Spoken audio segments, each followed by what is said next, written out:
Hi everyone, Michelle here, and welcome to the DailyM.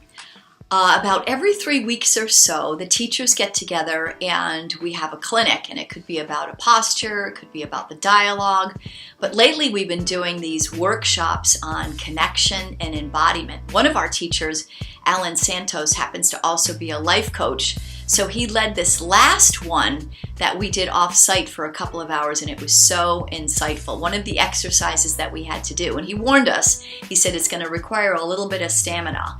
We had to pick a person, so mine was Amelia, a teacher here, and we were standing across from each other, and we had to put our hands out, so she matched my hands, and I had to look into her left eye, and she looked into my left eye, and then the last part is we had to bend our knees a little bit. And the whole point of the exercise, right? We weren't quite in awkward posture first part, right? But we were still bending the knees. And the idea was that we had to support each other. And let me tell you, right in the beginning, it seems like it's okay. And then all of a sudden, right, it starts to, you feel it in your legs. And I could tell, I could feel Amelia's energy when she was starting to go down a little bit. And I'm like, no, I'm trying to feed her all my energy to support her, and vice versa. You know, she's noticing when I'm getting a little bit tired or frustrated.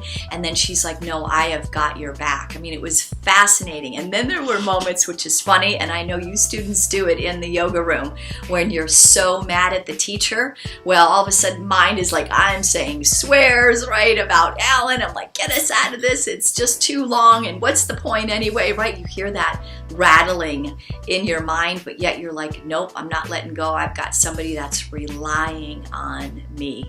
So super fascinating, because guess how long the exercise was? And by the way, out of probably 16, 18 of us, no one gave up. We were all in a line, no one gave up. So we had the vibe, right, of the whole class being together, no one leaving the room. So it lasted 20 minutes. No joke, 20 minutes. So I'm so glad I didn't know about it beforehand.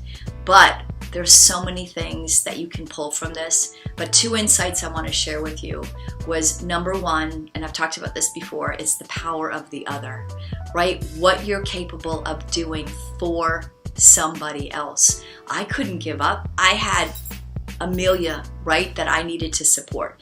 She was relying on me and I was relying on her. So you go beyond what you would normally do when you know that somebody, you know, you're responsible for somebody. So the other one, though, that is so interesting, that is so pertinent for Silicon Valley in particular, is, get this, there was a moment when my legs wanted to give out. Then in the snap of a finger, without even a conscious gesture from me, the back of my leg muscles got stronger. So it allowed the front of my muscles on my legs to relax, and the back of my legs muscles, they took over. And I was like, I was fascinated. I had renewed energy because my body knew I was in a stressful situation, and it's like, don't worry, I've got this, I've got your back. That's what you're doing in your yoga practice, right? You work through a lot of discomfort. You get your body like a fine-tuned instrument, and it's going to carry you through stressful situations that you're in throughout the day.